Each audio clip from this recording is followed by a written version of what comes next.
भारत में कई heritage sites हैं जिन्हें यूनेस्को ने अपनी लिस्ट में जगह दी है, लेकिन भारत की विरासत अपने आप में संस्कृति और इतिहास को समेटे हुए है, लेकिन साथ में उनका रहस्य भी काफी हैरान करने वाला है।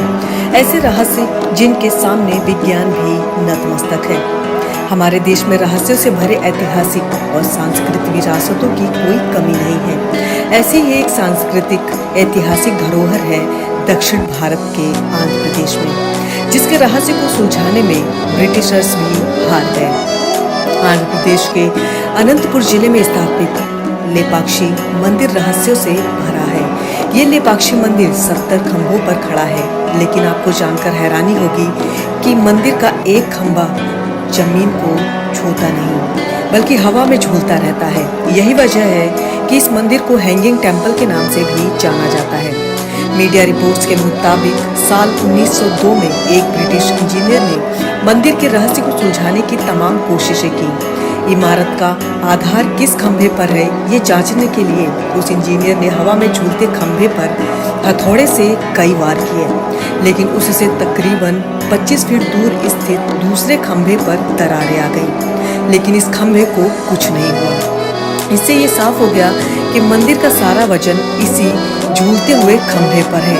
इसके बाद वो इंजीनियर भी मंदिर के झूलते हुए खंभे की थ्योरी के सामने हार मानकर वापस चला गया।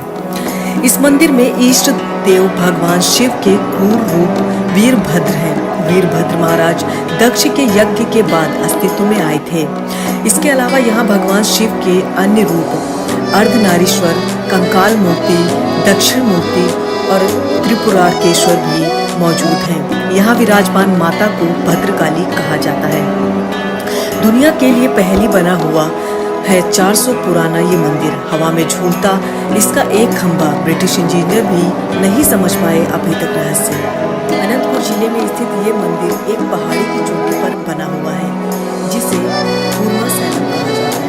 इसका निर्माण 1583 में विरुपन्ना और वीरपन्ना नाम के दो भाइयों ने कराया था।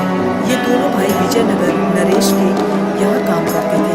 हालांकि पौराणिक मान्यताएं ये भी है कि लेपाक्षी मंदिर का निर्माण अगस्त्य ऋषि ने करवाया था। इसे वीरभद्र मंदिर के नाम से भी जाना जाता है। इसमें शिव, विष्णु और वीरभद्र की पूजा स्थल है। वहीं मंदिर से कुछ दूरी पर नंदी की एक बड़ी सी प्रतिमा भी मौजूद है। मान्यताओं के अनुसार इस मंदिर का जिक्र रामायण में भी मिलता है और ये वही जगह है जहां जटायु रावण से युद्ध करने के बाद जख्मी होकर गिर गए थे और राम को रावण का पता बताया था। मंदिर में एक बड़ा सा पैर का निशान भी है, जिसे त्रेता युग का गवाह माना जाता है। कोई इसे भगवान के पैर का निशान कहता है तो कोई माता सीता के पैर का निशान मानता है।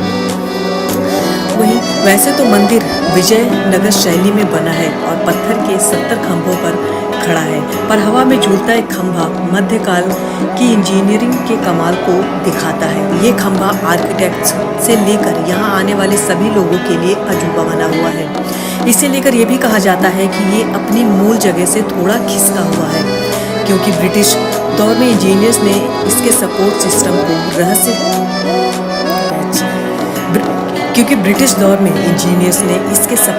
सिस्टम को का रहस्य तलाशने के लिए इसे खिसकाने की कोशिश की थी। हालांकि वो पूरी तरह से इसमें कामयाब नहीं हो सके।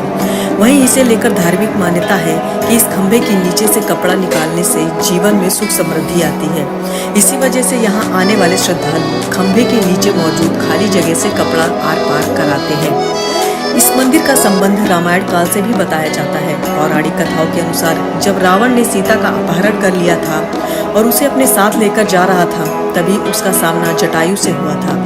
सीता को छुड़ाने के लिए दोनों के बीच युद्ध हुआ और जटायु घायल होकर धरती पर गिर गया। जब राम सीता की तलाश में वहां पहुंचे तो उन्होंने जटायु को देखकर लेपाक्षी कहा। तेलुगु के इस शब्द का मतलब उठो पक्षी होता है।